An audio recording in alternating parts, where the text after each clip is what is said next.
परमपिता परमात्मा सारी सृष्टि के रचनहार कुल मालिक असंख्य ब्रह्मांडों के स्वामी जगत गुरु तीनों लोकों में प्रवेश करके सबका धारण पोषण करने वाले राजाधिराज आत्माधार नाथों के नाथ देवों के देव महादेव सर्वेश्वर महेश्वर मृत्युंजय अजरो अमर आदि अनादि सनातनी प्रभु जगत पिता जगदीश्वर श्री श्री 1008 की उपाधि के वास्तविक अधिकारी अकाल मूर्त सौद स्वरूपी राम वासुदेव सर्वगतम ब्रह्म परम पूज्य प्रथम पूज्य परम संत परम पुरुष परम धनी परम दयालु सत्य कबीर हक्का कबीर अल्लाहु कबीर अल्लाहु अकबर बाखबर अल्लाह ताला जगत के तारणहार जगत के मुक्तिदाता जगत के जगन्नाथ हारे के सहारे हिंदुओं के राम मुसलमानों के अल्लाह सिखों के वाहिगुरु ईसाइयों के मसीह दया के सागर दया निधि करुणा के सागर करुणा निधि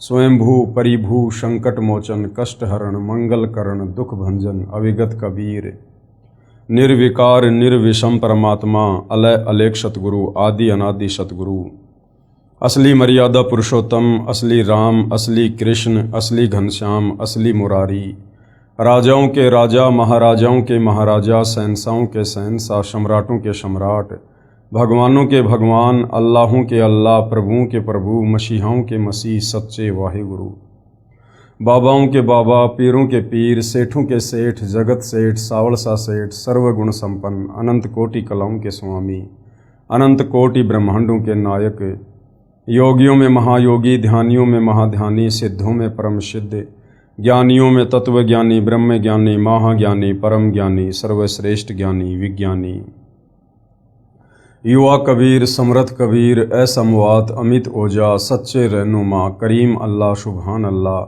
दुनिया के अंतिम पैगंबर 8 सितंबर 1951 से गांव धनाना जिला सोनीपत हरियाणा भारतवर्ष की पावन भूमि पे प्रकट रियल कल की भगवान श्री नारायण साकार हरि श्री बाबा साहेब नूर अनंत परमात्मा सच्चे दरवेश सच्चे बाखबर संत श्रोमणी सतगुरु रामपाल जी परमेश्वर जी के चरण कमल में आप और हम सभी भाई बहनों का अनंत कोटि दंडवत प्रणाम।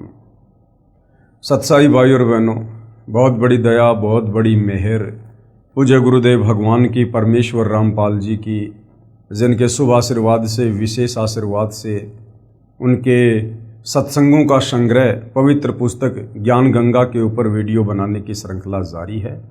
इसी श्रृंखला में आज हमारा ये 27वें नंबर का वीडियो है।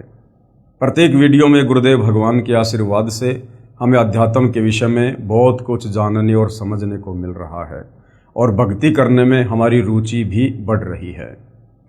भाई और बहनों, जब तक हम अपने पवित्र सदग्रंथों से धर्म ग्रंथों से परिचित नहीं होंगे कि हमारे धर्म के धर्म ग्रंथों में भक्ति और भगवान को लेकर अध्यात्म के विषय में क्या कुछ लिखा हुआ है, क्या कुछ संकेत है, तब तक हम भक्ति मार्ग पर दृढ़ होकर नहीं लग सकते हैं। हम कोई भी मर्यादा विशेष नहीं निभा सकते हैं और ना भक्ति करने में हमारी कोई विशेष रुचि बनेगी। तो भाई और बहनों, सदग्रंथों का अध्ययन करने से और सदग्रंथों के सार को समझने से हमें हकीकत का पता चलता है कि परमपिता परमेश्वर जी ने 184 योनियों के बाद हमें एक मनुष्य जन्म क्यों दिया है, और यदि इस मनुष्य जन्म को हम बिना शास्त्र अनुकूल सत भक्ति के गवा देंगे, बर्बाद कर देंगे, हम यूं ही बिना तत्वदर्शी संत की शरण के और इस मनुष्य जन्म को बर्बाद कर देंगे, तो परमेश्वर हमसे नाराज होंगे और फिर से हमें 184 योनियों में यातना सहन करने के लिए लंबे समय के लिए भेज देंगे। लेकिन भाई और बहनों, इन धर्म ग्रंथों को सदग्रंथों को समझना इतना आसान भी नहीं है, क्योंकि ये परमेश्वर के द्वारा बोले गए हैं और परमेश्वर की वाणी को परमेश्वर स्वयं ही आकर समझाते हैं, जीव के बस की बात नहीं है। इसीलिए तो पवित्र गीता जी अध्याय 4 श्लोक नंबर 34 में गीता का ज्ञान देने वाले काल ब्रह्म ने भी हाथ खड़े कर दिए कि अर्जुन, इस तत्व ज्ञान के विषय में मुझे भी कंप्लीट जानकारी नहीं है, अगर तुझे चाहिए तो किसी तत्वदर्शी संत की खोज कर ले। तो भाई और बहनों, आज हमारा सौभाग्य कि पृथ्वी पर वह तत्वदर्शी संत सतगुरु रामपाल जी के नाम से प्रकट हैं। तो भाई और बहनों, इन सदग्रंथों को समझने से पहले हमने सतगुरु रामपाल जी के द्वारा सत्संगों में सुनाई गई सृष्टि रचना को समझना पड़ेगा। सृष्टि रचना को समझे बिना हम चाहे हिंदू हैं, चाहे मुसलमान हैं, चाहे सिख हैं, चाहे ईसाई हैं, हम चारों वेद, गीता जी, 18 पुराण, बाइबल, कुरान शरीफ, कुरान मजीद, तोरे, जबूर, इंजिल, गुरु ग्रंथ साहिब, हम किसी भी सदग्रंथ को नहीं समझ सकते हैं। चाहे हम संस्कृत के प्रकांड ज्ञाता हैं, चाहे हम अंग्रेजी के प्रकांड ज्ञाता हैं, चाहे हम अरबी और उर्दू के प्रकांड विद्वान हैं। भाषा केवल हमें सदग्रंथों का अध्ययन करवा सकती है, लेकिन भाषा हमें सदग्रंथों के सार से परिचित नहीं करवा सकती। सदग्रंथों का सार यदि समझना है तो तत्वदर्शी संत के सत्संग सुनने ही पड़ेंगे, क्योंकि गीता जी ने फाइनल निर्देश दे दिया कि तत्वदर्शी संत के बिना इन सदग्रंथों को कोई नहीं समझा सकता। और यही कारण है भाइयों और बहनों, सतयुग बीत गया, त्रेता युग बीत गया, द्वापर बीत गया, कलयुग 5000 वर्ष बीत गया। आज तक हमारे जितने भी धर्मगुरु हैं ये केवल हमें सदग्रंथों का अध्ययन करवाते रहे, और जितना इनको समझ में आया उतना ये हमें बताते रहे, जो कि आधा अधूरा ज्ञान था। और हम सदियों से शास्त्र विरुद्ध साधना करने के चलते अब इस कलयुग में सारे पुण्य नष्ट करके और पाप कर्मों की गठरी बांध कर बैठे हैं, जिस कारण से हमारे ऊपर आए दिन नई नई आपत्तियां आ रही है। तो भाइयों और बहनों, यदि ये मनुष्य जन्म प्राप्त करके इस मनुष्य जन्म को भी सफल बनाना चाहते हैं और शरीर त्यागने के बाद पूर्ण मोक्ष प्राप्त करना चाहते हैं, तो भाइयों और बहनों, जगत गुरु तत्वदर्शी सतगुरु रामपाल जी की शरण के अलावा दूसरा धरती पर कोई विकल्प नहीं है। तो आप जी थोड़ा निष्पक्ष होकर धैर्य के साथ रुचि लेकर सतगुरु रामपाल जी के YouTube पर सत्संग सुनिए। उनके द्वारा लिखित पुस्तकों को आप जी गूगल से डाउनलोड करके पढ़ सकते हैं। बाकी दूसरा अध्यात्म को समझने का कोई विकल्प नहीं है। तो इस पवित्र पुस्तक ज्ञान गंगा के ऊपर जो 26 वीडियो बन चुके हैं, आप जियों से प्रार्थना करूंगा आप जी प्रत्येक वीडियो को शुरुआत से अवश्य देखिए। और आज हमारा 27वें नंबर का वीडियो है। आज के वीडियो में हम जानेंगे कि गीता का सार क्या है। पिछले वीडियो में हमने गीता जी के सार के विषय में काफ़ी कुछ जाना। सबसे पहले तो हमने ये जाना कि वास्तव में श्री मद् भगवत गीता जी का ज्ञान किसने दिया। हम आज से पहले केवल यही समझ रहे थे कि श्री कृष्ण जी ने ज्ञान दिया। भाई और बहनों, श्री कृष्ण जी का तो केवल शरीर प्रयोग किया गया था। असल में ये जो 21 ब्रह्मांड का नकली भगवान है, ब्रह्म है, ज्योति निरंजन है, इसने श्री कृष्ण जी के शरीर में प्रेतवत प्रवेश करके और गीता जी का ज्ञान बोला। क्यों बोला? जब आप सृष्टि रचना पढ़ोगे तो पता चलेगा कि इसको प्रतिदिन पूर्ण ब्रह्म परमेश्वर कबीर साहिब जी के द्वारा 1 लाख मानव शरीरधारी आत्माओं के सूक्ष्म शरीर से निकली गंध खाने का श्राप लगा हुआ है। तो इसने आप और हमें यहाँ पर मरवाना ही मरवाना है, वो चाहे युद्ध के माध्यम से हो, चाहे बीमारी के माध्यम से हो, चाहे प्राकृतिक आपदाओं के माध्यम से हो। इसलिए इसने अपने भोजन के लिए श्री कृष्ण जी के शरीर में प्रेत की तरह प्रवेश करके गीता जी का ज्ञान बोला, अर्जुन को अपना विराट काल रूप दिखाकर डराया और जबरदस्ती अर्जुन से युद्ध करवाया। तो गीता जी का ज्ञान इस काल ने बोला है। और गीता जी का ज्ञान देते समय ये जो काल ब्रह्म है, ये अध्याय 7 श्लोक नंबर 12 से 15 में 3 गुणों की भक्ति करने के लिए मना करता है कि जो व्यक्ति तीनों गुणों की भक्ति करते हैं वो राक्षस स्वभाव को धारण किए हुए मनुष्यों में नीच दूषित कर्म करने वाले मूर्ख लोग हैं। तो भाइयों और बहनों, ये 3 गुण क्या हैं जिनकी भक्ति करने के लिए ये काल मना कर रहा है। वैसे तो मोटा मोटा आप सबको पता है कि ये 3 गुण ब्रह्मा विष्णु महेश हैं, जो इस काल के ही पुत्र हैं, और इन तीनों की भक्ति करने के लिए इनका पिता काल ब्रह्म मना कर रहा है। तो आप और हमें कैसे विश्वास हो? क्योंकि गीता जी अध्याय 7 श्लोक नंबर 12 से 15 में डायरेक्ट ब्रह्मा विष्णु महेश जी का नाम तो नहीं लिखा हुआ है, केवल 3 गुण लिखा हुआ है, त्रिगुण माया। तो भाइयों और बहनों, हिंदू धर्म के और बहुत सारे सदग्रंथ हैं जिनसे आज हम समझेंगे कि वास्तव में 3 गुण क्या हैं। क्या ब्रह्मा विष्णु महेश ही 3 गुण हैं? क्या यही 3 देवता हैं? क्या यही 3 गुण हैं? तो भाइयों और बहनों, अब हम चलते हैं पवित्र पुस्तक ज्ञान गंगा के अंदर जो कि परम पूज्य परमेश्वर सतगुरु रामपाल जी के सत्संगों का संग्रह है और भक्तों के द्वारा इसको लिखा गया है। तो ये है पवित्र पुस्तक ज्ञान गंगा, आप जियों के सामने है। आज हम समझेंगे तीनों गुण क्या हैं प्रमाण सहित। तीनों गुण, रजगुण ब्रह्मा जी हैं, सतगुण विष्णु जी हैं और तमगुण शिव जी हैं। ब्रह्म यानी काल, जो ब्रह्मा विष्णु महेश का पिता है, दुर्गा का पति है। ब्रह्म यानी काल तथा प्रकृति, प्रकृति दुर्गा को कहते हैं। ये तीनों देवता ब्रह्मा विष्णु महेश काल और प्रकृति यानी दुर्गा से उत्पन्न हुए हैं। यानी ब्रह्मा विष्णु महेश के माता पिता कौन हैं? ये काल और दुर्गा। तथा ये तीनों देवता नाशवान हैं। ब्रह्मा विष्णु महेश, इन तीनों का जन्म होता है और तीनों की समय आने पर मृत्यु होती है।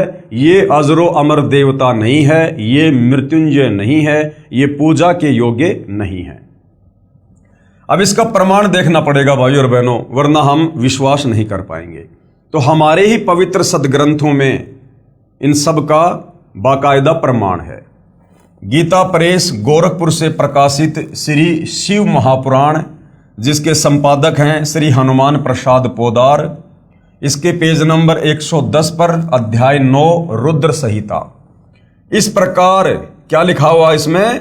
इस प्रकार ब्रह्मा विष्णु तथा शिव तीनों देवताओं में गुण हैं, परंतु शिव कौन? ये काल ब्रह्म। देखो यहां पर तीन देवता आ गए, ब्रह्मा विष्णु शिव, एक शिव यहां आ गया और एक शिव और आ गया, परंतु शिव यानी काल ब्रह्म गुणातीत है। ये शिव कौन है? ये काल है। ये अपने तीनों पुत्रों का रूप धारण करके और ये अपना खेल खेलता है। ये अपने ओरिजिनल काल रूप में किसी को भी दर्शन नहीं देता है। ये आपने गीता जी में पढ़ लिया कि अर्जुन, मैंने तेरे ऊपर प्रसन्न होकर अपना ये विराट रूप दिखाया, काल रूप, अन्यथा किसी भी जप से तप से कोई भी मेरे इस रूप के दर्शन नहीं कर सकता। क्योंकि सृष्टि रचना में आपने पढ़ा कि इसको कबीर परमेश्वर की तरफ से एक श्राप लगा हुआ है, प्रतिदिन 1 लाख आत्माओं के आहार करने का। तो इसने ये प्रतिज्ञा कर रखी है कि मैं अपने ओरिजिनल काल रूप में किसी को दर्शन नहीं दूंगा, और अपने तीनों पुत्र ब्रह्मा विष्णु महेश के माध्यम से यहाँ पर आप और हमारी ये खेती करता है अपने भोजन के लिए। तो यहाँ पर ये कभी अपने पुत्र शिव के रूप में प्रकट हो जाता है, कभी ब्रह्मा के रूप में, कभी विष्णु के रूप में। इस प्रकार ब्रह्मा विष्णु तथा शिव तीनों देवताओं में गुण है, परंतु शिव ये चौथा, शिव यानी काल ब्रह्म, ये गुणातीत है, यानी ये इनसे अलग रहता है। दूसरा प्रमाण, अब हम चलते हैं दूसरे प्रमाण पर। दूसरा प्रमाण गीता प्रेस गोरखपुर से प्रकाशित श्री मद देवी भागवत पुराण, जिसके संपादक हैं श्री हनुमान प्रसाद पोदार, चिमन लाल गोस्वामी, तीसरा स्कंद अध्याय 5 पेज नंबर 123। अब यहां पर क्या लिखा हुआ है? भगवान विष्णु ने दुर्गा की स्तुति की, कहा कि मैं विष्णु ब्रह्मा तथा शंकर तुम्हारी कृपा से विद्यमान हैं। हमारा तो आविर्भाव यानी जन्म तथा तिरोभाव यानी मृत्यु होती है। विष्णु जी कह रहे हैं कि हे माता दुर्गा, हम तीनों देवता आप ही के आशीर्वाद से हैं और हम तीनों का तो जन्म और मृत्यु होती है। हम नित्य यानी अविनाशी नहीं हैं, तुम ही नित्य हो। क्योंकि ब्रह्मा विष्णु महेश को केवल इतना ही ज्ञान है, इनको भी तत्व ज्ञान नहीं है, कंप्लीट सृष्टि रचना का ज्ञान नहीं है, इसलिए ये दुर्गा से ऊपर और किसी को नहीं जानते, नहीं पहचानते। तुम ही नित्य हो यानी अविनाशी हो, जगत जननी हो यानी सारे संसार को रचने वाली तुम ही हो, प्रकृति और सनातनी देवी हो। भगवान शंकर ने कहा, उसके बाद में शंकर जी क्या कह रहे हैं दुर्गा जी को? यदि भगवान ब्रह्मा तथा भगवान विष्णु तुम्ही से उत्पन्न हुए हैं, तो उनके बाद उत्पन्न होने वाला मैं तमोगुणी लीला करने वाला शंकर क्या तुम्हारी संतान नहीं हुआ? अर्थात मुझे भी उत्पन्न करने वाली तुम ही हो। शंकर जी कह रहे हैं कि हे माता जी, जब ब्रह्मा जी आपसे उत्पन्न हुए, आपके पुत्र हैं, विष्णु जी आपसे उत्पन्न हुए, आपके पुत्र हैं, तो फिर मैं तमोगुणी लीला करने वाला शंकर क्या तुम्हारा पुत्र नहीं हुआ? अर्थात मैं भी तुम्हारा ही बेटा हूं, तुम्ही से उत्पन्न हुआ हूं, अर्थात मुझे भी उत्पन्न करने वाली तुम ही हो। तो सिद्ध हो गया भाई और बहनों कि ब्रह्मा विष्णु महेश की मां कौन है? ये दुर्गा। इस संसार की सृष्टि, स्थिति तथा संहार में तुम्हारे गुण सदा समर्थ हैं। विष्णु जी कह रहे हैं कि माता, ब्रह्मा जी को जो रजोगुण की शक्ति मिली हुई है और मुझे जो शतोगुण की शक्ति प्राप्त है और शंकर जी को तमोगुण की शक्ति प्राप्त है, ये आप ही के आशीर्वाद से है। आपके आशीर्वाद के बिना हम कुछ भी नहीं कर सकते। इन्हीं तीनों गुणों से उत्पन्न हम, गीता जी अध्याय 7 श्लोक नंबर 12 से 15 में जिन तीन गुणों की बात कही गई है, रज, सत और तम, त्रिगुणी माया, यहां पर ये खुद स्वीकार कर रहे हैं। विष्णु जी क्या कह रहे हैं? इन्हीं तीनों गुणों से उत्पन्न रजगुण, सतगुण, तमगुण से ब्रह्मा, विष्णु तथा शंकर नियमानुसार कार्य में तत्पर रहते हैं। उपरोक्त यह विवरण केवल हिंदी में अनुवादित श्री देवी महापुराण से है, जिसमें कुछ तथ्यों को छुपाया गया है। इसलिए यही प्रमाण देखें श्रीमद् देवी भागवत महापुराण, सभाष्टिकम, शैमात्यम, खेमराज श्री कृष्णदास प्रकाशन बंबई। इसमें संस्कृत सहित हिंदी अनुवाद किया है। तीसरा स्कंद अध्याय 4 पृष्ठ 10 श्लोक 42। अब देखिएगा भाई और बहनों, ब्रह्मा जी क्या कह रहे हैं? अहम महेश्वर फिल ते प्रभावत्रे वे जनी युता न यता तू नित्या के अन्य सुरा शतमख प्रमुखा च नित्या नित्या तमेव जननी प्रकृति पुराणा। अब क्या हिंदी अनुवाद है?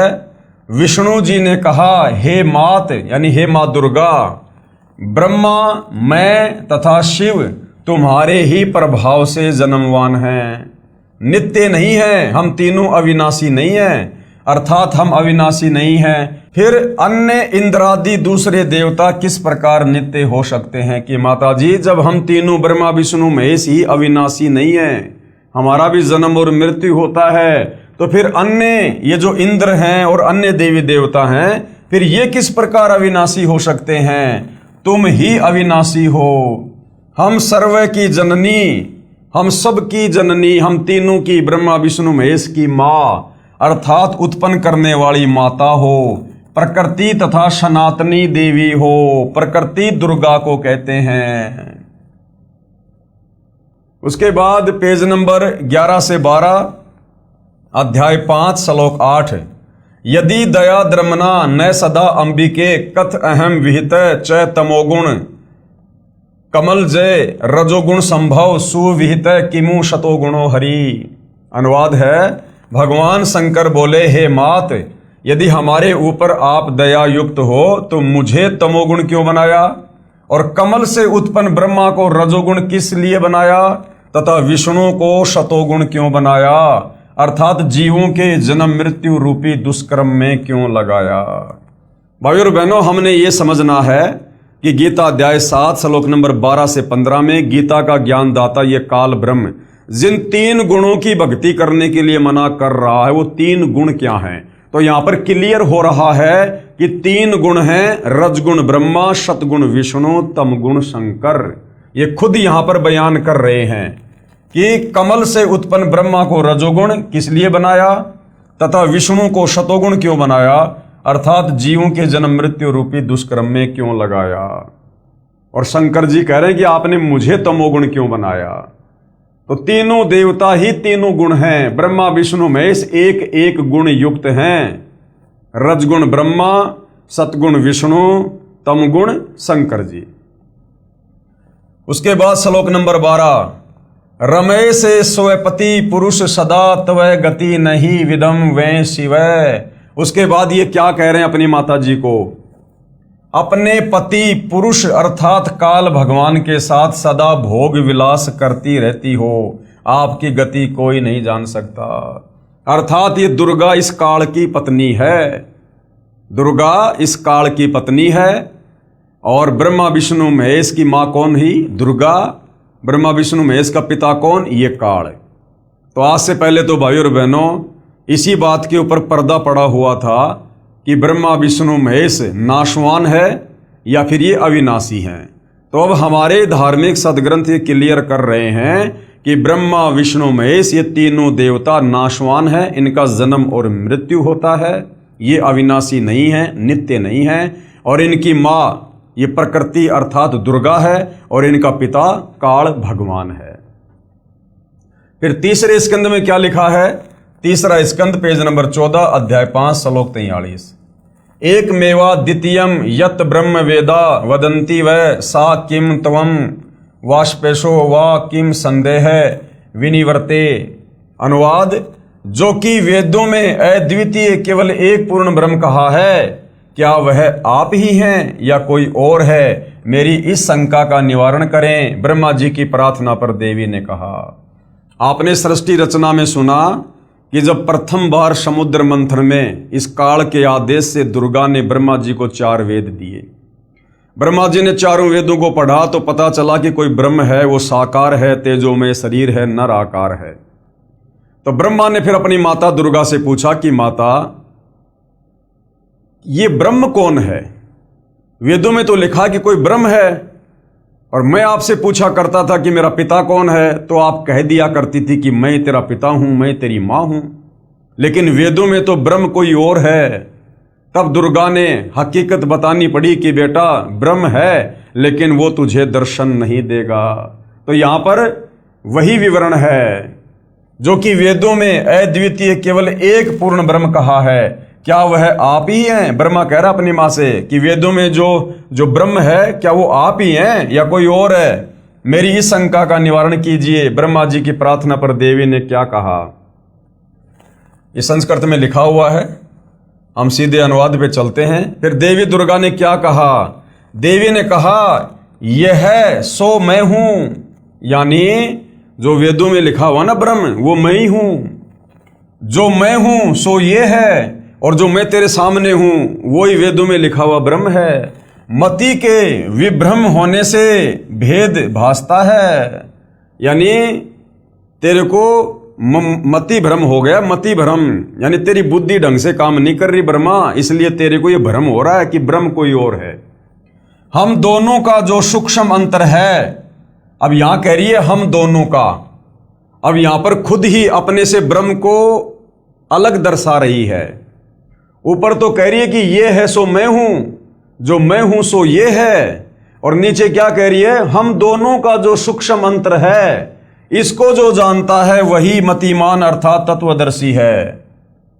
नीचे खुद ही साबित कर रही है कि हां मैं अलग हूं और ब्रह्म अलग है, और कह रही है कि हम दोनों का जो सूक्ष्म अंतर है, यानी मुझे दुर्गा को और ब्रह्म यानी काल को जो दो अलग अलग साबित कर देगा, समझना वही तत्वदर्शी संत है।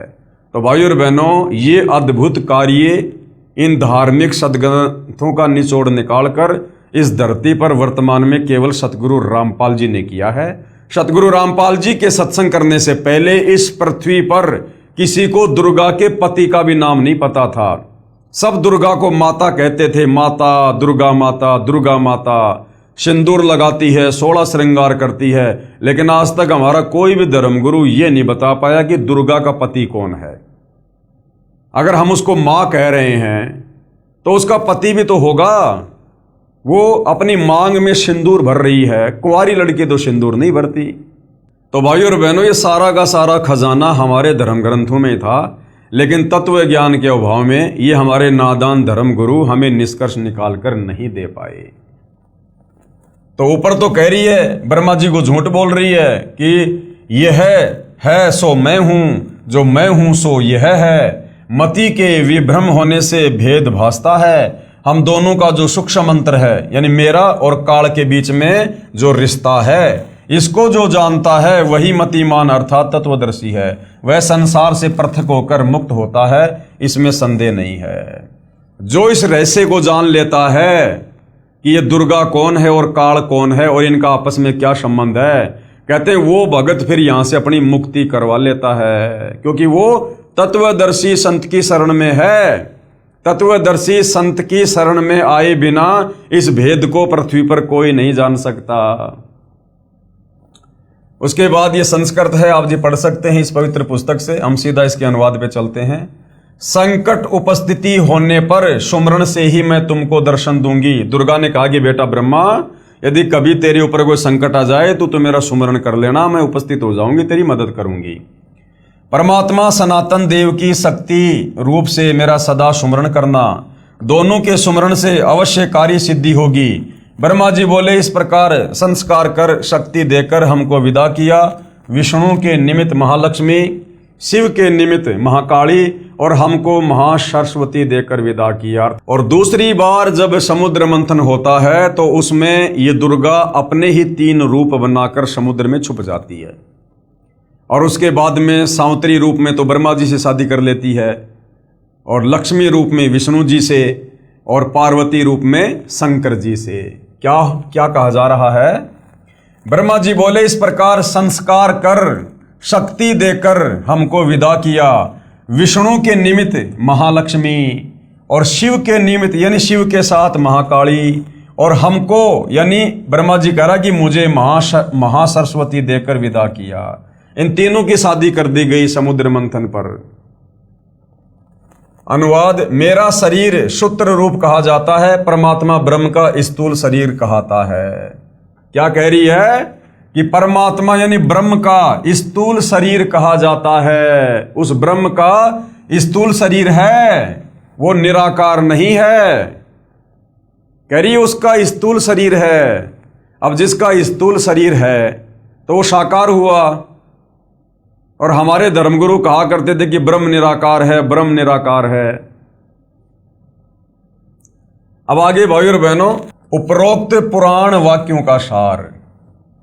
अब जो पुराण हैं, क्या इन पुराणों में भी ये लिखा हुआ है कि रजगुण ब्रह्मा है, सतगुण विष्णु है, तमगुण शंकर जी है? भाई श्री देवी भागवत ने तो क्लियर कर दिया, श्री शिव महापुराण ने क्लियर कर दिया कि ब्रह्मा विष्णु महेश ही तीनों देवता हैं और ये ही तीनों गुण हैं। रजगुण युक्त ब्रह्मा जी हैं, सतोगुण युक्त विष्णु जी हैं और तमोगुण युक्त शंकर जी हैं। यही तीनों देवता हैं और यही तीनों गुण हैं। अब यदि हमारे इन पुराणों में भी इस बात का कोई प्रमाण मिल जाए कि वास्तव में ब्रह्मा विष्णु महेश ही एक एक गुण युक्त हैं, तो भाइयों और बहनों फिर गीता जी अध्याय 7 श्लोक नंबर 12 से 15 को पढ़ने में बड़ी आसानी होगी। उपरोक्त पुराण वाक्यों का सार स्पष्ट हुआ कि श्री ब्रह्मा जी रजगुण है, श्री विष्णु जी सतगुण है तथा श्री शिव जी तमगुण है। और ये तीनों भगवान नाशवान है, इनका जन्म और मृत्यु होता है, तीनों का, ब्रह्मा विष्णु महेश का, तथा इनका जन्म मृत्यु होता है। और दुर्गा को प्रकृति भी कहा जाता है, दुर्गा को प्रकृति भी कहते हैं। और दुर्गा का पति ब्रह्म यानी क्षर पुरुष ये काल है, और ये उसके साथ में पति पत्नी व्यवहार यानी रमण विलास करती रहती है। दुर्गा तथा ब्रह्म दोनों स्थूल शरीर में यानी आकार में हैं, निराकार नहीं हैं। ये श्री शिव महापुराण और देवी महापुराण ने बिल्कुल क्लियर कर दिया। यही प्रमाण गीता अध्याय 14 श्लोक नंबर 3 से 5 में है। गीता ज्ञान दाता ब्रह्म यानी क्षर पुरुष ये काल कह रहा है कि ये प्रकृति अर्थात दुर्गा तो मेरी पत्नी है, मैं इसकी योनि अर्थात गर्भाधान स्थान में बीज स्थापना करता हूं, अर्थात पति पत्नी व्यवहार करता हूं, जिससे सर्व प्राणियों की उत्पत्ति होती है। मैं सर्व यानी 21 ब्रह्मांड के प्राणियों का पिता हूं। कौन कह रहा है? ये काल, ये ब्रह्म। गीता अध्याय 14 श्लोक नंबर 3 से 5 में बिल्कुल क्लियर कर रहा है ये क्षर पुरुष, ये ब्रह्म, ये काल कि दुर्गा मेरी पत्नी है और दुर्गा के गर्भाधान में मैं बीज स्थापित करता हूं, अर्थात पति पत्नी व्यवहार से जीवों की उत्पत्ति करता हूं, जिससे सर्व प्राणियों की उत्पत्ति होती है। मैं यानी ब्रह्म काल सर्व 21 ब्रह्मांड के प्राणियों का पिता हूं, तथा प्रकृति यानी दुर्गा अष्टंगी सबकी माता है। इसी दुर्गा यानी प्रकृति अष्टंगी से उत्पन्न तीनों गुण रजगुण ब्रह्मा, सतगुण विष्णु तथा तमगुण शिव अन्य प्राणियों को कर्मों के बंधन में बांधते हैं। सृष्टि रचना में हमें गुरुदेव भगवान ने यही तो बताया कि दुर्गा से तीनों पुत्र ब्रह्मा विष्णु महेश की उत्पत्ति करके और उसके बाद काल ने दुर्गा से कहा कि दुर्गा, अब मैं किसी को भी अपने ओरिजिनल काल रूप में दर्शन नहीं दूंगा, और तीनों पुत्रों को मैंने एक एक गुण युक्त कर दिया है। अब इनके माध्यम से तू आगे सृष्टि की शुरुआत कर, जीव उत्पत्ति का कार्य कर, क्योंकि मुझे रोजाना 1,00,000 मानव शरीरधारी आत्माओं के सूक्ष्म शरीर से निकली वासना खाने का श्राप लगा हुआ है। इसलिए ये काल दुर्गा के माध्यम से हम सभी प्राणियों को, तीनों लोकों के प्राणियों को, ये ब्रह्मा विष्णु महेश के माध्यम से कर्मों के बंधन में बांध के रखता है। अब बताइए भाइयों और बहनों, जो ब्रह्मा विष्णु महेश अपने पिता काल ब्रह्म की खुराक तैयार करने के लिए आप और हमें कर्म बंधन में बांध के रखे हुए हैं, फंसा के रखे हुए हैं, और हम इन्हीं ब्रह्मा विष्णु महेश की पूजा करके सोच रहे हैं कि मेरा मोक्ष होगा, मेरा उद्धार होगा। कसाई बकरे और बकरियां ला रहा है काटने के लिए, और वो बकरे और बकरियां उस कसाई को अपना मालिक समझकर उसको प्यार से चाट रहे हैं। तो भैया बताओ फिर कैसे बात बनेगी? आगे देखिएगा, त्रिगुण माया यानी रजगुण ब्रह्मा जी, सतगुण विष्णु जी तथा तमगुण शिव जी, ये क्या है? ये त्रिगुण माया है। त्रिगुण माया जीव को मुक्त नहीं होने देते। ये ब्रह्मा विष्णु महेश, ये हम जीवों को काल के 21 ब्रह्मांड से मुक्त नहीं होने देते हैं, और मूर्ख जन समुदाय इन्हीं को परमात्मा मानकर पूजा में लगा हुआ है।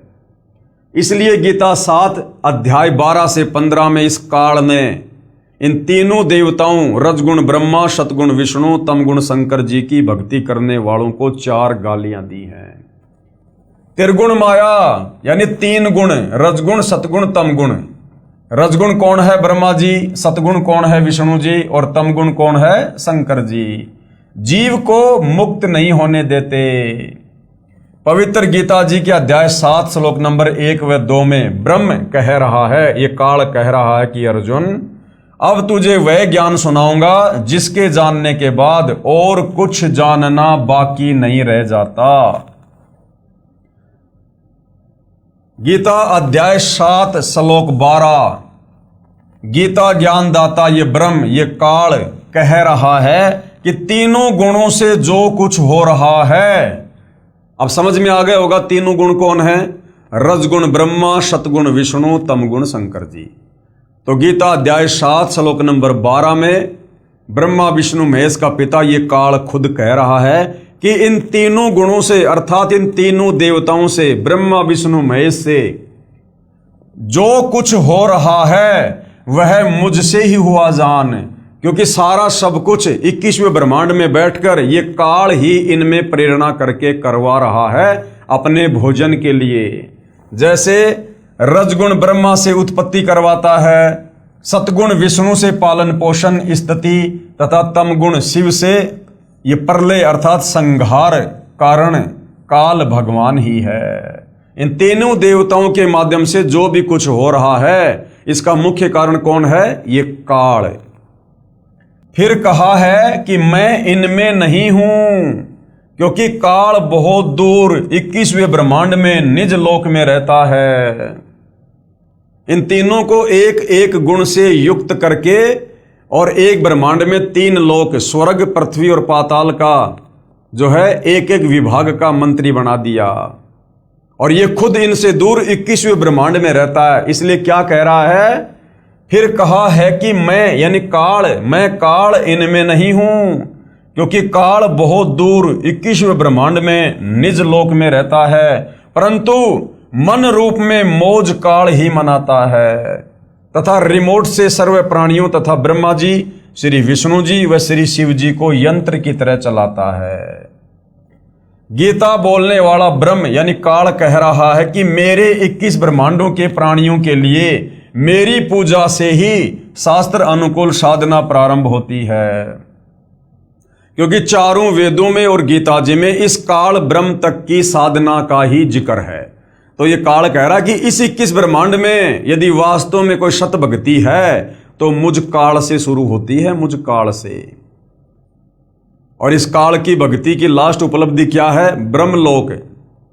और ब्रह्मलोक में जाने के बाद थोड़े बहुत सुख भोगने के बाद फिर ये प्राणी वहां पर अपने पुण्यों को नष्ट करके पाप आधार से फिर नरक में भी जाता है।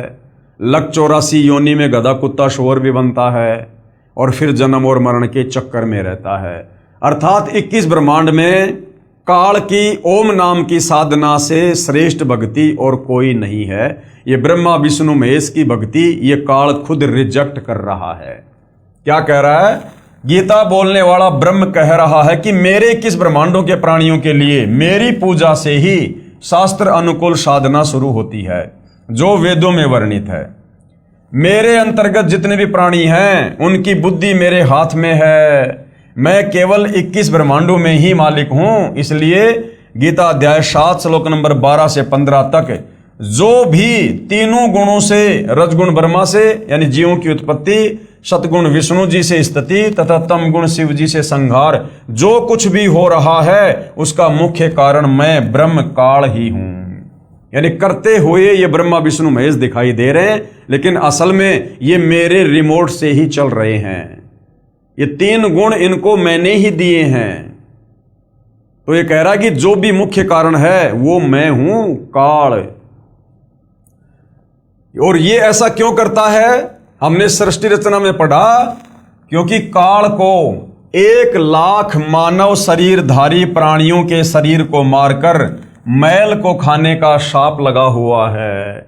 यानी ये सूक्ष्म शरीर से निकली वासना को तपतशिला पर भून भून के खाता है। जो साधक यानी जो भगत मेरी यानी ब्रह्म की काल की साधना ना करके और त्रिगुणमयी माया यानी रजगुण ब्रह्मा जी, सतगुण विष्णु जी और तमगुण शिव जी की ही भक्ति करके थोड़े बहुत लाभ प्राप्त करते हैं, जिससे ज्यादा कष्ट उठाते रहते हैं। साथ में संकेत किया है कि इनसे ज्यादा लाभ मैं काल ब्रह्म दे सकता हूं। ये कह रहा कि ब्रह्मा विष्णु महेश की भक्ति साधना से तो मुझ काल की साधना लाख गुना उत्तम है।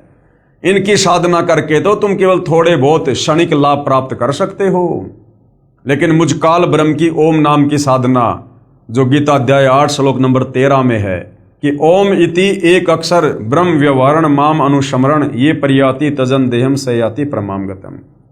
कि ब्रह्मा विष्णु महेश की भक्ति साधना से मुझ काल ब्रह्म की भक्ति साधना सर्वश्रेष्ठ है, जिससे तुम थोड़े बहुत ज्यादा ब्रह्मलोक में लाभ उठा सकते हो।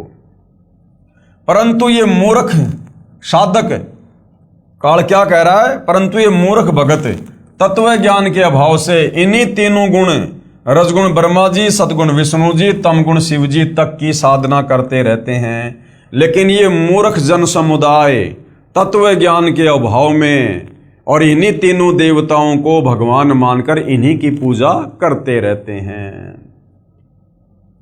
इनकी बुद्धि इन्हीं तीनों भगवानों तक सीमित है। इसलिए ये राक्षस स्वभाव को धारण किए हुए मनुष्यों में नीच शास्त्र विरुद्ध साधना रूपी दुष्कर्म करने वाले मूर्ख मुझे यानी काल ब्रह्म को भी नहीं भजते। यही प्रमाण गीता अध्याय 16 श्लोक नंबर 4 से 20 व 23-24 तक, अध्याय 17 श्लोक 2 से 14 तथा 19 व 20 में भी है। यानी ये ब्रह्मा विष्णु महेश का पिता काल ब्रह्म इन तीनों देवताओं ब्रह्मा विष्णु महेश की भक्ति ना करने की सलाह दे रहा है। विचार करें भाई और बहनों, ब्रह्मा विष्णु महेश की भक्ति करने वाले कौन कौन हुए हैं और कैसा उनका स्वभाव था। रावण ने भगवान शिव को मृत्युंजय अजरो अमर सर्वेश्वर मानकर भक्ति की, क्योंकि तत्व ज्ञान रावण को भी नहीं था। 10 बार शीश काटकर समर्पित कर दिया शंकर जी के चरणों में, जिसके बदले में युद्ध के समय 10 शीश रावण को प्राप्त हुए, परंतु मुक्ति नहीं हुई, क्योंकि मुक्ति तो ब्रह्मा विष्णु महेश की नहीं है, तो इनकी भक्ति से इनके भक्तों को कैसे मिलेगी। और राक्षस कहलाया तमोगुणी शंकर का भगत रावण क्या कहलाया फिर? राक्षस। इसलिए गीता अध्याय 7 श्लोक नंबर 12 से 15 में काल कह रहा है कि जो इन्हीं तीनों गुणों की भक्ति पर लगे रहते हैं वो राक्षस स्वभाव को धारण किए हुए मनुष्यों में नीच दूषित कर्म करने वाले मूर्ख मुझ काल की भक्ति भी नहीं करते। ये दोष रावण के गुरुदेव का है, जिस नादान नीम हकीम गुरु ने वेदों को ठीक से ना समझकर अपनी सोच से और तमोगुण युक्त भगवान शंकर को ही पूर्ण परमात्मा बताया तथा भोली आत्मा रावण ने झूठे गुरुदेव पर विश्वास करके जीवन व अपने कुल का नाश किया। दूसरा उदाहरण, इन तीनों गुणों की भक्ति क्यों नहीं करनी चाहिए ब्रह्मा विष्णु महेश की। एक भस्मागिरी नाम का भगत था, जिसने शिवजी तमोगुण को ही इष्ट मानकर यानी भगवान मानकर शीर्षासन क्या होता है, ऊपर को पैर नीचे को शीश करके 12 साल तक साधना की। भगवान शिव को वचनबद्ध करके भस्म कंडा ले लिया, भगवान शिव जी को ही मारने लगा। उद्देश्य क्या था कि भस्म कंडा प्राप्त करके भगवान शिव जी को मारकर पार्वती जी को पत्नी बनाऊंगा। इसको कहते हैं राक्षस स्वभाव को धारण किए हुए मनुष्यों में नीच। ये भस्मागिरी तमोगुणी शंकर को अपना भगवान मानकर उसकी भक्ति कर रहा है, उसके घर के आगे 12 साल तक ऊपर को पैर नीचे को सिर करके भक्ति कर रहा है। और मन में क्या दोष था कि शंकर जी के पास में एक वो कड़ा था, उस कड़े की क्या विशेषता थी, वो कड़ा हाथ में लेकर जिसके सर के ऊपर रखकर कह दो भस्म, वो तुरंत राख हो जाता था। तो भस्मागिरी ने सोचा कि भगवान शंकर को प्रसन्न करके ये भस्म कंडा ले लूं, उसके बाद सबसे पहले शंकर जी को खत्म करूंगा और शंकर जी की जो पत्नी है पार्वती उससे शादी करूंगा। अब बताइए, इसको कहते हैं राक्षस स्वभाव धारण किया हुआ मनुष्यों में नीच। यानी ब्रह्मा विष्णु महेश की भक्ति करने वालों को सद्बुद्धि नहीं आ सकती। उद्देश्य यह था कि भस्म कंडा प्राप्त करके भगवान शिव जी को मारकर पार्वती जी को पत्नी बनाऊंगा। भगवान शिव जी डर के मारे भाग गए। फिर श्री विष्णु जी ने उस भस्मासुर को गंडस्त नाच नचाकर उसी भस्म कंडे से भस्म किया और वो विष्णु जी का रूप बनाकर उस समय भाई और बहनों कबीर परमात्मा जी स्वयं आए थे। वह शिव जी तमोगुण का साधक राक्षस कहलाया और आगे चलकर वो भस्मागिरी भस्मा राक्षस कहलाया। उसके बाद हिरण्यकशिपु ने भगवान ब्रह्मा जी रजोगुण की साधना की तथा राक्षस कहलाया, अपने बेटे भगत प्रहलाद का दुश्मन हो गया और भगवान ने नरसिंह रूप धारण करके उसकी छाती फाड़नी पड़ी अपने भगत की। अर्थात तीनों गुणों की भक्ति करने वाले साधकों की ये दशा है भाई और बहनों। तो सोचो, वर्तमान में हम जो भक्ति कर रहे थे या दुनिया तत्व ज्ञान के अभाव में ब्रह्मा विष्णु महेश को परमात्मा मानकर भक्ति कर रही है, तो उनके साथ क्या होगा। एक समय आज सन 2006 से लगभग 335 साल पहले हरिद्वार में हर की पैड़ियों पर शास्त्र विधि रहित साधना करने वालों के कुंभ पर्व की परबी का संयोग हुआ। यानी तीनों गुणों के उपासक ब्रह्मा विष्णु महेश के भगत हरिद्वार में हर की पैड़ियों पर कुंभ के मेले में गए नहाने के लिए। वहां पर सभी ये त्रिगुण उपासक यानी ब्रह्मा विष्णु महेश के उपासक, रजगुण ब्रह्मा, सतगुण विष्णु, तमगुण शंकर के भगत, ये महात्मा जन स्नानार्थ यानी नहाने के लिए पहुंचे। गिरी, पुरी, नाथ, नागा आदि भगवान श्री शिव जी तमोगुण के उपासक तथा वैष्णव भगवान श्री विष्णु जी सतोगुण के उपासक प्रथम स्नान करने के कारण नागा तथा वैष्णव साधुओं में घोर युद्ध हो गया। श्री शंकर जी और श्री विष्णु जी के भक्तों में आपस में युद्ध हो गया कि पहले हम नहाएंगे प्रथम स्नान को लेकर। और क्या हुआ फिर, लगभग 25,000 त्रिगुण उपासक यानी ब्रह्मा विष्णु महेश के वो उपासक आपस में लड़ के मृत्यु को प्राप्त हुए, काट दिया एक दूसरे को। अब बताओ, जो व्यक्ति जरा सी बात पर नरसंहार कत्ले आम कर देता है, क्या वो साधु है? वो साधु है या फिर राक्षस? स्वयं विचार करो। इसलिए काल कह रहा है कि जो इन तीनों गुणों की भक्ति करता है वो राक्षस स्वभाव को धारण किया हुआ मनुष्य में नीच दूषित कर्म करने वाला मूर्ख है। आम व्यक्ति भी कहीं स्नान कर रहे हों और कोई व्यक्ति आकर कहे कि मुझे भी कुछ स्थान नहाने के लिए देने की कृपया करें, शिष्टाचार के नाते कहते हैं कि आओ आप भी स्नान कर लो। इधर उधर होकर आने वाले को स्थान दे देते हैं। और ये ब्रह्मा विष्णु महेश के भगत कहलाने वाले, इनको तो आम सांसारिक लोगों से ज़्यादा सदाचारी और शिष्टाचारी होना चाहिए। लेकिन एक छोटी सी बात को लेकर, सबसे पहले नहाने की बात को लेकर ब्रह्मा विष्णु महेश के भक्तों में आपस में इतना भयंकर झगड़ा हुआ, 25,000 ये साधु संत महात्मा आपस में कट कट के मर गए लड़ाई झगड़ा करके। तो ये प्रतिफल है ब्रह्मा विष्णु महेश की भक्ति का। इसलिए पवित्र गीता जी अध्याय 7 श्लोक 12 से 15 में कहा है कि जिनका मेरी त्रिगुणमयी माया यानी रजगुण ब्रह्मा जी, सतगुण विष्णु जी और तमगुण शिव जी की पूजा के द्वारा ज्ञान हारा जा चुका है, वे केवल मान बढ़ाई के भूखे राक्षस स्वभाव को धारण किए हुए मनुष्यों में नीच अर्थात आम व्यक्ति से भी नीचे गिरे हुए स्वभाव वाले और दुष्कर्म करने वाले मूर्ख मेरी भक्ति भी नहीं करते। काल कह रहा है कि मेरी भक्ति भी नहीं करते, कह रहा है कि ब्रह्मा विष्णु महेश से अच्छा तो मेरी भक्ति कर लो, थोड़े बहुत लाभ तो ठीक ठाक मिल जाएंगे। गीता जी अध्याय 7 श्लोक नंबर 16 से 18 तक पवित्र गीता जी के बोलने वाला ब्रह्म प्रभु कह रहा है कि मेरी भक्ति यानी ब्रह्म साधना भी 4 प्रकार के भगत करते हैं। कौन? एक तो अर्थार्थी।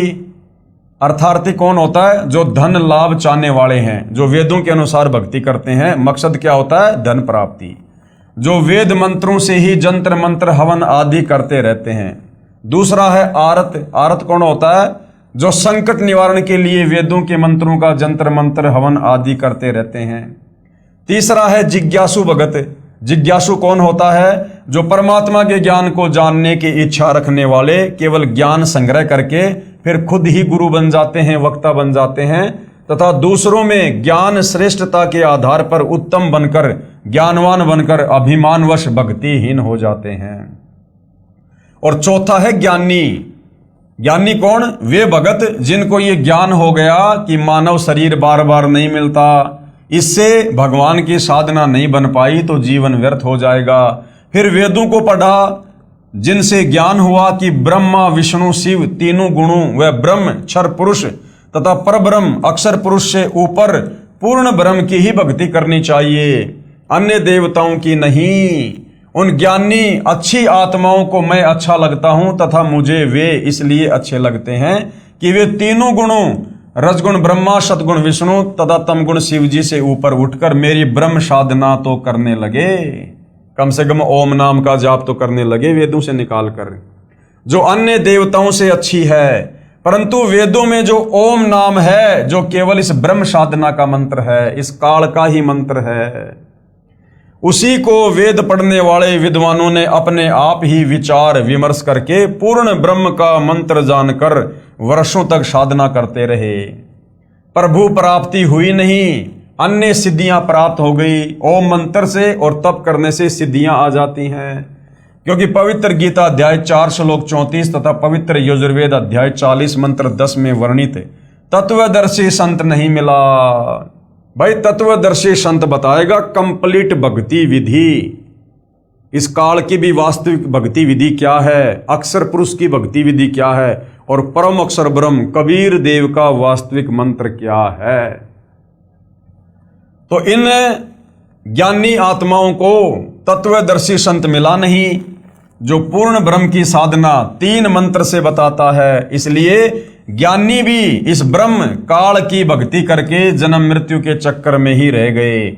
इसलिए गीता अध्याय 7 श्लोक नंबर 18 में कह रहा है कि मेरी साधना भी, मेरी भक्ति भी अनुत्तमाम अर्थात घटिया है, अश्रेष्ठ है।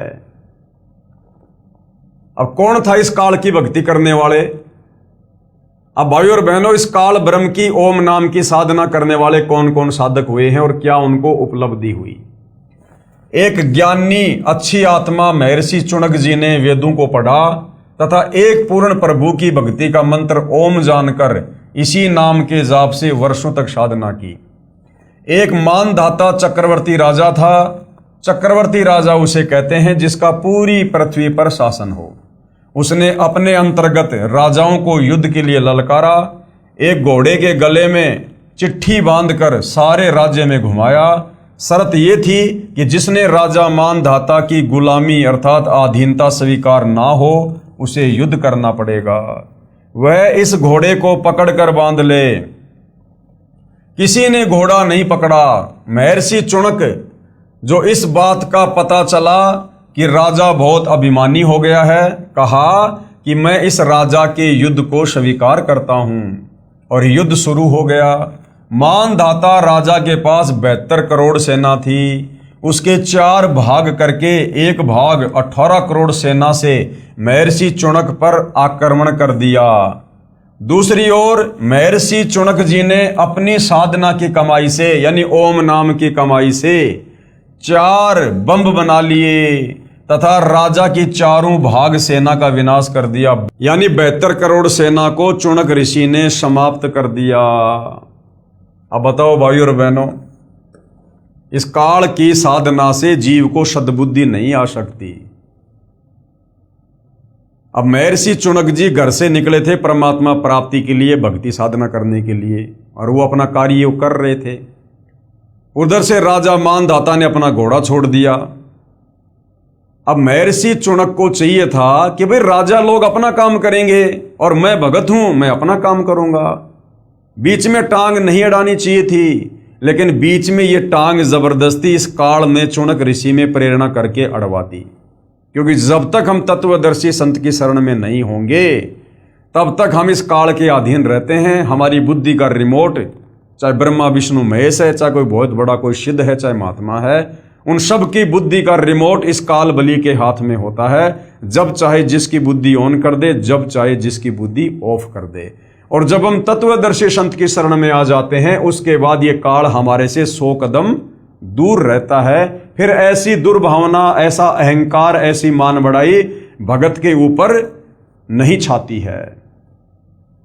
विशेष श्री ब्रह्मा जी, श्री विष्णु जी, श्री शिव जी तथा ब्रह्म व परब्रह्म की भक्ति से पाप तथा पुण्य दोनों का फल भोगना पड़ेगा।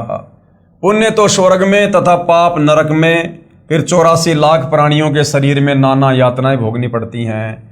जैसे ज्ञानी आत्मा श्री चुनक जी ने जो ओम नाम के जाप की कमाई की, उससे कुछ तो सिद्धि शक्ति यानी 4 वो पुतलियां बनाकर, एटम बम बनाकर वो समाप्त कर दी सेना को मार के, जिससे महर्षि कहलाया।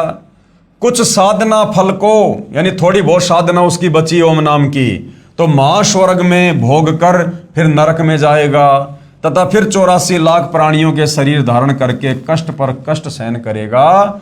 जो 72 करोड़ प्राणियों यानी सैनिकों का संहार वचन से किया था उसका भोग भी भोगना होगा।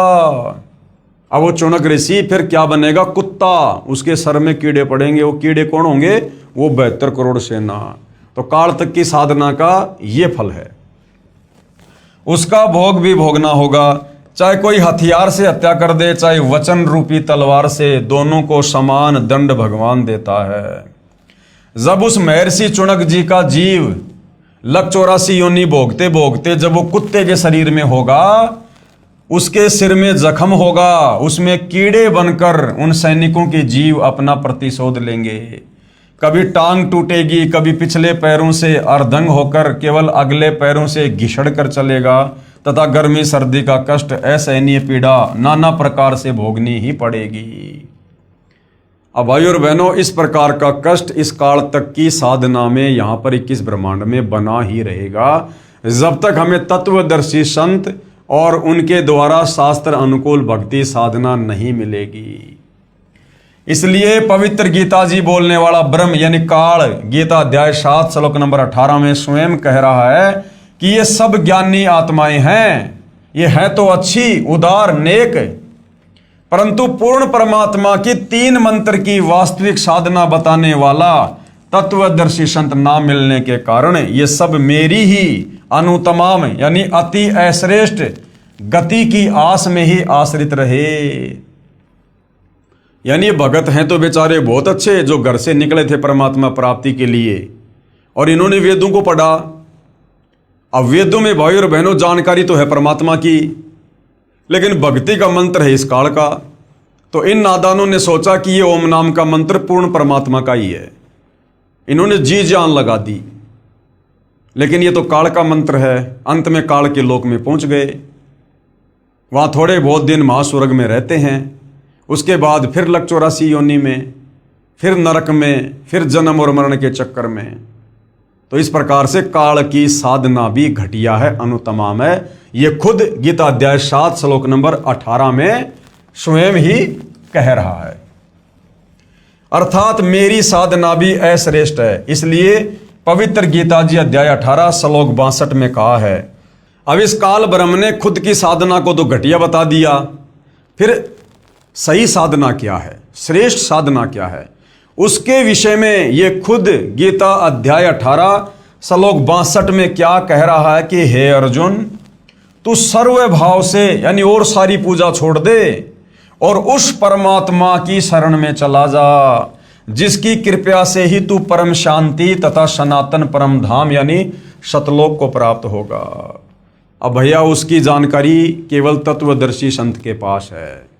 तो वर्तमान में पूर्ण ब्रह्म परमात्मा कबीर साहिब की वो 3 मंत्र वाली कंप्लीट साधना वर्तमान में सतगुरु रामपाल जी परमेश्वर जी के पास है, जिसके विषय में गीता अध्याय 17 श्लोक नंबर 23 में कहा है, ओम तत् सत इति निर्देश ब्रह्मण त्रिविध समर्थ। पवित्र गीता जी को श्री कृष्ण जी के शरीर में प्रेतवत प्रवेश करके ब्रह्म अर्थात काल ने बोला। फिर कई वर्षों बाद पवित्र गीता जी तथा पवित्र चारों वेदों को महर्षि वेद व्यास जी के शरीर में भूत की तरह प्रवेश करके स्वयं ये ब्रह्म क्षर पुरुष द्वारा लिपि पद भी स्वयं ही किए हैं। इनमें परमात्मा कैसा है, कैसे उसकी भक्ति करनी है तथा क्या उपलब्धि होगी, ज्ञान तो पूर्ण वर्णन है, परंतु पूजा की विधि यानी जो मंत्र हैं वो केवल इस ब्रह्म क्षर पुरुष काल तक के हैं, अर्थात ज्योति निरंजन काल तक की ही है। पूर्ण ब्रह्म की भक्ति के लिए पवित्र गीता जी अध्याय 4 श्लोक 34 में पवित्र गीता बोलने वाला ये ब्रह्म ये काल स्वयं कह रहा है कि पूर्ण परमात्मा की भक्ति व प्राप्ति के लिए किसी तत्वदर्शी संत को ढूंढ ले। तो भाई और बहनों, आज आप और हमारा परम सौभाग्य है, परम सौभाग्य कि आज वो तत्वदर्शी संत धरती पर प्रकट है और उस तत्वदर्शी संत की भूमिका खुद कबीर परमेश्वर ही निभाता है। तो क्या कह रहा है कि पूर्ण परमात्मा की भक्ति व प्राप्ति के लिए किसी तत्वदर्शी संत को ढूंढ ले, फिर जैसे वह विधि बताए वैसे ही कर। पवित्र गीता जी को बोलने वाला प्रभु यानी काल कह रहा है कि पूर्ण परमात्मा का पूर्ण ज्ञान व भक्ति विधि मैं नहीं जानता। अपनी साधना के बारे में गीता अध्याय 8 के श्लोक 13 में कहा है कि मेरी भक्ति का तो केवल एक ओम अक्षर है, जिसका उच्चारण करके यानी ओम ओम करके अंतिम श्वास तक जाप करने से मेरी वाली परम गति को प्राप्त होगा। कहाँ? ब्रह्मलोक में जाएगा। ब्रह्मलोक से फिर वापस जन्म मरण में आएगा, लक 84 में, नरक में। फिर गीता अध्याय 7 श्लोक 18 में कहा है कि जिन प्रभु चाहने वाली आत्माओं को तत्वदर्शी संत नहीं मिला तो पूर्ण ब्रह्म की साधना जानता हो, जो पूर्ण ब्रह्म की साधना जानता हो, इसलिए वे उदार आत्माएं मेरे वाली अनुतमाम यानी घटिया अति अनुतम परम गति में ही आश्रित हैं। यानी तत्वदर्शी संत के अभाव में वो अच्छी आत्माएं जो वेदों से ओम नाम को निकाल कर जाप कर रही हैं, वो तत्वदर्शी संत की शरण के अभाव में मेरी ही घटिया साधना कर रही हैं, परमात्मा की साधना जानकर। पवित्र गीता जी बोलने वाला प्रभु यानी काल स्वयं कह रहा है कि मेरी साधना से होने वाली गति अर्थात मुक्ति भी अति अश्रेष्ठ है, घटिया है। अध्याय 7 श्लोक नंबर 18 में। इसके बाद भाई और बहनों, अन्य देवताओं रजगुण ब्रह्मा जी, सतगुण विष्णु जी, तमगुण शिव जी की पूजा अनजान ही करते हैं। यानी जिनको तत्व ज्ञान नहीं है, आध्यात्मिक ज्ञान नहीं है, वो नादान लोग ही ब्रह्मा विष्णु महेश यानी तीनों गुणों की भक्ति करते हैं। अध्याय 7 के श्लोक 20 में कहा है कि जिसका संबंध अध्याय 7 के श्लोक 15 से लगातार है। श्लोक 15 में कहा है कि त्रिगुणमयी माया जो रजगुण ब्रह्मा जी, सतगुण विष्णु जी, तमगुण शिव जी की पूजा तक सीमित है तथा इन्हीं से प्राप्त क्षणिक सुख के द्वारा जिनका ज्ञान हरा जा चुका है, ऐसे असुर स्वभाव को धारण किए हुए नीच व्यक्ति, दुष्कर्म करने वाले मूर्ख मुझे भी नहीं बसते। कौन कह रहा है? ये काल है। फिर गीता अध्याय 7 के श्लोक 20 में उन भोगों की कामना के कारण जिनका ज्ञान हरा जा चुका है, वे अपने स्वभाववश प्रेरित होकर अज्ञान अंधकार वाले नियम के आश्रित अन्य देवताओं को पूजते हैं। अध्याय 7 के श्लोक 21 में कहा है कि जो जो भगत जिस जिस देवता के स्वरूप को श्रद्धा से पूजना चाहता है, उस भगत की श्रद्धा को मैं उसी देवता के प्रति स्थिर करता हूं। अध्याय 7 के श्लोक नंबर 22 में यह काल कह रहा है कि वह जिस श्रद्धा से युक्त होकर जिस देवता का पूजन करता है, क्योंकि उस देवता से मेरे द्वारा ही विधान किए हुए कुछ इच्छित भोगों को प्राप्त करते हैं। जैसे मुख्यमंत्री कहे कि नीचे के अधिकारी मेरे ही नौकर हैं, मैंने उनको कुछ अधिकार दे रखे हैं जो उनके यानी अधिकारियों के ही आश्रित है, वह लाभ भी मेरे द्वारा ही दिया जाता है, परंतु पूर्ण लाभ वो अधिकारी नहीं दे सकते। अध्याय 7 के श्लोक 23 में वर्णन है कि परंतु उन मंद बुद्धि वालों का वह फल नाशवान होता है। देवताओं को पूजने वाले देवताओं को प्राप्त होते हैं, यानी देवताओं के लोक में चले जाएंगे, वहां पर थोड़े बहुत समय के लिए कोई गण बन जाएंगे, उनके नौकर बन जाएंगे। मद भगत मतावलंबी, जो वेदों में वर्णित भक्ति विधि अनुसार भक्ति करने वाले भगत भी मुझको प्राप्त होते हैं, यानी ओम नाम की साधना करने वाले मुझ काल को प्राप्त होते हैं, अर्थात काल के जाल से कोई बाहर नहीं निकलता। यानी भाई और बहनों, ये काल कह रहा है कि जो व्यक्ति मेरी भक्ति ना करके और इन अन्य देवी देवताओं की भक्ति पर लगे हुए हैं, उन मूर्खों को ये नहीं पता कि उन देवी देवताओं की भक्ति करने के चलते जो थोड़े बहुत सुख यानी लाभ उनको प्राप्त होते हैं, जैसे थोड़े बहुत समय के लिए स्वर्ग में चला गया, फिर नरक में, छोटे मोटे काम यहां पर हो गए सिद्ध, तो ये काल कह रहा कि वो लाभ भी मेरी शक्ति से ही उन भक्तों को मिल रहे हैं। जिस प्रकार गांव का सरपंच है और गांव का सरपंच गांव वालों को कुछ अच्छे कार्य करके कोई धर्मशाला बनवा दे, कोई रोड बनवा दे, कोई नाली को पक्की करवा दे, कोई ट्यूबवेल लगा दे, वो गांव वालों को थोड़े बहुत कुछ लाभ दे रहा है, लेकिन वो सरपंच वो लाभ नहीं दे सकता जो लाभ मुख्यमंत्री दे सकता है। और गांव वाले केवल सरपंच के ही पीछे लग रहे हैं और किसी को जानते नहीं, मानते नहीं कि सरपंच ही हमारा मुख्यमंत्री है, हमारा सब कुछ है। तो फिर मुख्यमंत्री कहे कि उन नादान, उन मूर्ख गांव वालों को यह पता ही नहीं है कि उस सरपंच से ज्यादा लाभ तो यदि वो डायरेक्ट मेरे से संपर्क करें तो मैं दे सकता हूं, अन्यथा सरपंच से जो लाभ प्राप्त हो रहा है वो भी मेरे द्वारा, मेरे सिस्टम से ही हो रहा है, वो सरपंच कुछ भी देने में सक्षम नहीं है। तो इसी प्रकार ये काल कह रहा है कि इस तत्व ज्ञान को अच्छे से ना समझकर और जो मेरी भी भक्ति नहीं करते हैं और केवल ये ब्रह्मा विष्णु महेश से नीचे देवी देवताओं की भक्ति में लगे रहते हैं, तो देवी देवताओं की भक्ति से वो सुख, वो लाभ नहीं हो सकता जो मुझ काल ब्रह्म की ओम नाम की साधना से मिल सकता है। और वो देवी देवताओं की साधना से थोड़े बहुत जो लाभ मिल रहे हैं, ये काल कह रहा कि वो भी मेरे आशीर्वाद से मिल रहे हैं, वो भी मैंने ही विधान बना रखा है। कहने का मतलब है, अगर किसी को 21 ब्रह्मांड में ही रहना है, इस काल के लोक में ही रहना है, और यदि गधा कुत्ता सुअर भी बनना है, नरक में भी जाना है, जन्म मरण के चक्कर में भी रहना है, और रहना 21 ब्रह्मांड में ही है, तो काल कह रहा कि नादानो, फिर क्यों ना मेरी ओम नाम की साधना करो। बार बार तो नरक में नहीं जाओगे, बार बार तो तपस्या पे नहीं जाओगे, काफी लंबे समय तक मेरी ओम नाम की साधना से मैं तुम्हें ब्रह्मलोक में रखूंगा, मां स्वर्ग में रखूंगा, लेकिन अंत में जाना फिर पड़ेगा तुम्हारे को जन्म मरण में, लक 84 में, नरक में। विशेष अध्याय 7 के श्लोक 20 से 23 में कहा है कि वे जो भी साधना किसी भी पितर की, भूत की, देवी देवताओं आदि की पूजा स्वभाववश करते हैं, जैसे हम श्राद्ध निकालते हैं तो श्राद्ध निकालना ये भूतों की पूजा है। मैं ब्रह्म काल ही उन मंद बुद्धि लोगों, भक्तों को उसी देवता के प्रति आसक्त करता हूं। वे नादान भगत देवताओं से जो लाभ पाते हैं, मैंने काल ने ही देवताओं को कुछ शक्ति दे रखी है, उसी के आधार पर उनके यानी देवताओं के पुजारी देवताओं को प्राप्त हो जाएंगे। लेकिन रहेंगे काल के जाल में। परंतु उन मंद बुद्धि भक्तों की वह पूजा 84 लाख योनियों में शीघ्र ले जाने वाली है, यानी ज्यादा समय तक वो स्वर्ग में नहीं रह सकते। देवी देवताओं की पूजा करने वाले स्वर्ग में अपना पुण्य भोग के फिर तुरंत लक 84 में चले जाएंगे। तथा जो मुझे यानी काल को भजते हैं वे तपतशिला पर फिर मेरे महास्वर्ग ब्रह्मलोक में चले जाएंगे और उसके बाद जन्म मरण में ही सदा रहेंगे। मोक्ष प्राप्त नहीं होगा, 21 ब्रह्मांड से बाहर नहीं निकल सकते काल की ओम नाम की साधना करते करते। भावार्थ है कि देवी देवताओं व ब्रह्मा विष्णु शिव तथा माता से भगवान ब्रह्म की साधना अधिक लाभदायक है।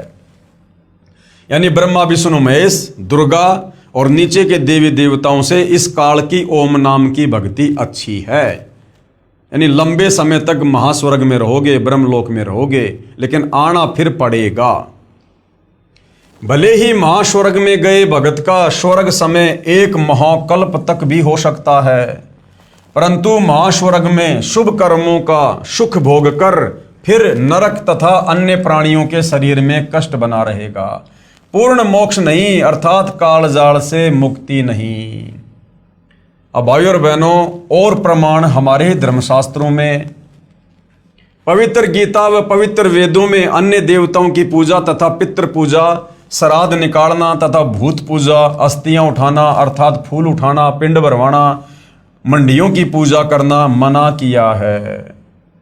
पवित्र चारों वेदों अनुसार साधना का परिणाम केवल स्वर्ग महास्वर्ग प्राप्ति, मुक्ति नहीं। यानी चारों वेदों के अनुसार हम जो साधना करेंगे, चारों वेदों में जानकारी तो है कबीर परमेश्वर की, पूर्ण ब्रह्म की, लेकिन भक्ति का मंत्र केवल ओम है, और ये ओम है इस काल का। तो काल के ही जाल में रहेंगे चारों वेदों और गीता जी के अनुसार भक्ति करते करते, जब तक हमें तत्वदर्शी संत नहीं मिलेगा, और जब तक तत्वदर्शी संत हमें वो कंप्लीट 3 मंत्र का जाप जो पूर्ण ब्रह्म परमेश्वर कबीर साहिब का है, जब तक वो नहीं देगा, हम काल के 21 ब्रह्मांड से बाहर निकलकर मुक्त नहीं हो सकते। तो पवित्र चारों वेदों अनुसार भक्ति का परिणाम क्या है? केवल स्वर्ग में चले जाओगे, महास्वर्ग में चले जाओगे, लेकिन मोक्ष नहीं होगा। फिर जन्म मरण में, फिर लक 84 में गधा कुत्ता सुअर, फिर नरक में, फिर तपतशिला पर। पवित्र गीता अध्याय 9 श्लोक 20 और 21 में कहा है कि जो मनोकामना सकाम सिद्धि के लिए मेरी पूजा तीनों वेदों में वर्णित साधना शास्त्र अनुकूल करते हैं, अर्थात ओम नाम का जो जाप करते हैं, वे अपने कर्मों के आधार पर महास्वर्ग में आनंद मनाकर फिर क्या होगा? फिर जन्म मरण में आ जाते हैं। अर्थात यज्ञ चाहे शास्त्र अनुकूल भी हो, उनका एकमात्र लाभ सांसारिक भोग, स्वर्ग और फिर नरक व 84 लाख योनियां ही हैं। जब तक तीनों मंत्र ओम तत् सत्य जो कि सांकेतिक हैं, तत्वदर्शी संति बताएगा, गीता अध्याय 17 श्लोक नंबर 23 में लिखे हुए हैं। जब तक तीनों मंत्र ओम तथा तत्व सत्य सांकेतिक हैं, पूर्ण संत से यानी तत्वदर्शी संत से प्राप्त नहीं होते। अध्याय 9 के श्लोक 22 में कहा है कि जो निष्काम भाव से मेरी शास्त्र अनुकूल पूजा करते हैं, उनकी पूजा की साधना की रक्षा मैं स्वयं करता हूं, लेकिन मुक्ति नहीं मिलती जब तक तत्वदर्शी संत नहीं मिलेगा।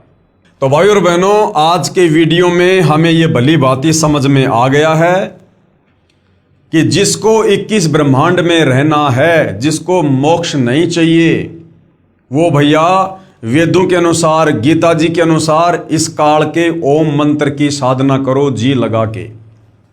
फिर कहां जाओगे?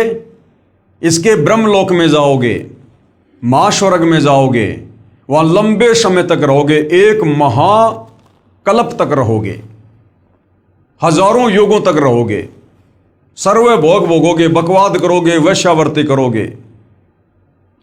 उसके बाद जब हमारी ओम नाम की कमाई खत्म हो जाएगी, जब हमारा रिचार्ज खत्म हो जाएगा, ये काल हमें वहां से नीचे उठा के पटक देगा। जैसे यहां से हमारी मृत्यु हो जाती है, ऐसे वहां मृत्यु हो जाएगी। फिर कहां जाएगा वो? जितने समय उसने वो महास्वर्ग भोगा है, उतना ही समय फिर वो नरक भी भोगेगा, लक 84 योनि में भी जाएगा, ये है इस काल की वेदों में वर्णित ओम नाम की साधना का फल। और जिसको पूर्ण मोक्ष चाहिए, 21 ब्रह्मांड से जिसको पार होना है सदा सदा के लिए, जिसको परम सुख चाहिए, वो भैया गीता जी अध्याय 4 श्लोक नंबर 34 में वर्णित तत्वदर्शी संत की शरण में आकर उसके बताए अनुसार साधना करेगा, जिसका यहां से पूर्णतया छुटकारा होगा। और ये काल कह रहा है कि मेरे जो 3 बेटे हैं ब्रह्मा विष्णु महेश, जिनको त्रिगुणी मयी माया का नाम दिया गया है, जो एक एक गुण युक्त हैं, रजगुण ब्रह्मा, सतगुण विष्णु, तमगुण शंकर।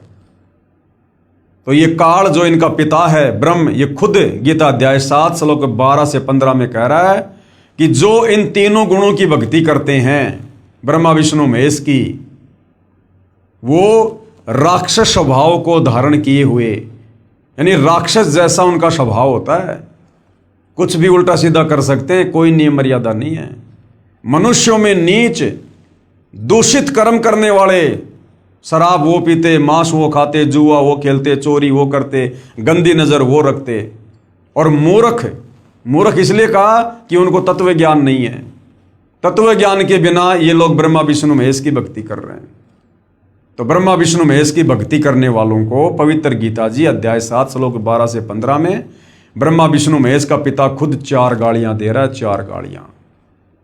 तो भाई और बहनों, ये पवित्र शास्त्र सब कुछ समझा रहे हैं, इनमें सब कुछ लिखा हुआ है।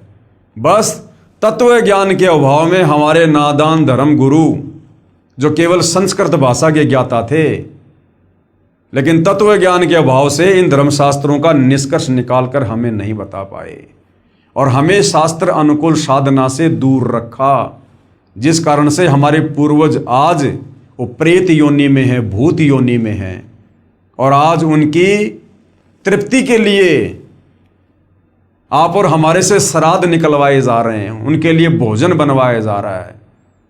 अरे भैया, यदि वो स्वर्ग में बैठे, उनकी मुक्ति हो गई, तो क्या स्वर्ग में भोजन नहीं है क्या भोजन भी यहां से भेजना पड़ेगा? और साल में 16 दिन श्राद्ध निकाल के क्या उनकी 365 दिन की भूख समाप्त हो जाएगी क्या? ये भी हमारे को मूर्ख बना रखा है।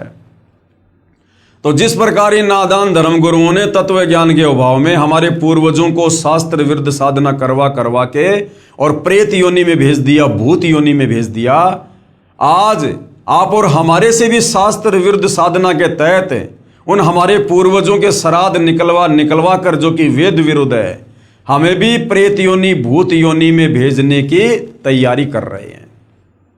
तो भाई, ये वर्तमान के शिक्षित भगत समाज के ऊपर है कि आप जी ने इस काल बलि के अंडर में रहकर, इस काल बलि के अधीन जो शक्तियां हैं, आपने उन्हीं की साधना करनी है और इस काल बलि के जाल में फंसे रहना है, या फिर आपने गीता अध्याय 4 श्लोक 34 के अनुसार तत्वदर्शी संत सतगुरु रामपाल जी की शरण में आकर उनके बताए अनुसार भक्ति करके सदा सदा के लिए, यानी युगों युगों से हम जो यहाँ पर तपतशिला का कष्ट, नरक का कष्ट, महानरक का कष्ट, 184 योनियों का कष्ट, जन्म मरण और बुढ़ापे का कष्ट भोग रहे हैं, क्या हम इससे बाहर निकलना चाहते हैं?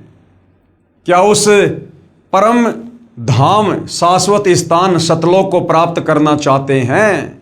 क्या सदा सदा के लिए अजरो अमर अविनाशी होना चाहते हैं? सर्व सुख भोगना चाहते हैं? तो उसके लिए वही तत्वदर्शी सतगुरु रामपाल जी की शरण में आकर उनके बताए अनुसार आजीवन मर्यादा में रहकर भक्ति करनी पड़ेगी। दूसरा कोई विकल्प नहीं है। हाँ, मान बढ़ाई और अहंकार वश आप जो मर्जी कर लो, कुछ भी कर लो, यहाँ पर कोई किसी का हाथ नहीं पकड़ेगा, कोई किसी को जबरदस्ती भक्ति नहीं करवा पाएगा। लेकिन फिर ये शरीर छूटने के बाद क्या होगा, फिर क्या क्या कष्ट भोगने पड़ेंगे, वो हमारे धर्मशास्त्र भली भांति बता रहे हैं। तो भाई और बहनों, आज आप और हमारा सौभाग्य उन तमाम आत्माओं का जो समय रहते सतगुरु रामपाल जी परमेश्वर जी की शरण में आकर शास्त्र अनुकूल भक्ति कर रहे हैं। और भाई और बहनों, हमारे द्वारा ये थूक बिलोना अर्थात ये वीडियो बना बना के समझाना केवल इसलिए है कि आप हमारे भाई बहन हो। हम सब एक परमेश्वर कबीर साहिब के बच्चे हैं और हम सब अपनी नादानी के चलते सतलोक से इस काल के चक्कर में यहाँ पर आए हुए हैं और यहाँ हम असहनीय कष्ट भोग रहे हैं। ये मनुष्य जन्म प्राप्त करके थोड़े बहुत हमें पूर्व जन्म की भक्ति के आधार से सुख हो जाते हैं। कोई सरकारी अफसर बन जाता है, कोई अधिकारी बन जाता है, कोई बिजनेसमैन बन जाता है, कोई मंत्री बन जाता है और सोचते हैं कि हम जो ये साधना कर रहे हैं ब्रह्मा विष्णु महेश की, देवी देवताओं की, बस इसी साधना से हमारे ठाट बाट हो रहे हैं। ये हमारी बहुत ही छोटी सोच है, हमारी आध्यात्मिक ज्ञानहीनता है। ये काल हमें मनुष्य जन्म देकर मूर्ख बना देता है, थोड़े बहुत सुख देकर। ये ना भूलो, इस मनुष्य जन्म से पहले हम गधे थे, कुत्ते थे, सुअर थे, गोबर खा रहे थे, लेटरिन खा रहे थे। हमें कोई गाड़ियों में नहीं घुमाता था, हमें कोई सुबह सुबह चाय बिस्कुट दूध नाश्ता फल फ्रूट नहीं देता था, कोई हमें पहनने को कपड़े नहीं देता था, नहाने को पानी नहीं मिलता था। ऊपर से असहनीय कष्ट, गर्मी सर्दी बरसात ओले आंधी भूख प्यास सब कुछ सहन करनी पड़ रही थी। तो भाइयों और बहनों, ये जानकारी देने के लिए कबीर परमात्मा स्वयं सतलोक से चलकर तत्वदर्शी संत की भूमिका करके हमें सृष्टि रचना समझाते हैं कि जो गलती हम नादानों ने सतलोक में की थी, हमें वो गलती याद दिलाते हैं। और जो तत्वदर्शी संत की बातों पर यकीन कर लेता है, शास्त्रों से सर्व प्रमाण देखकर वो अपना जीवन फिर से सफल कर लेता है। इसलिए भाई और बहनों, आप जियों तक ये जानकारी पहुंचाई जा रही है। तो आज के वीडियो में केवल इतना ही। कल परमेश्वर के आशीर्वाद से फिर सेवा में हाजिर होंगे। यदि ज्ञान समझ में आ रहा है तो अविलंब सतगुरु रामपाल जी से नाम दीक्षा प्राप्त करें और मुक्ति के मार्ग में आगे बढ़ें। तो भाई और बहनों, आज के वीडियो में केवल इतना ही। पूज्य गुरुदेव भगवान हम सबको आशीर्वाद दें, सद्बुद्धि दें, हमारा मार्गदर्शन करें, हमें आज्ञा दें। बंदी छोड़ सतगुरु रामपाल जी परमेश्वर जी की जय हो।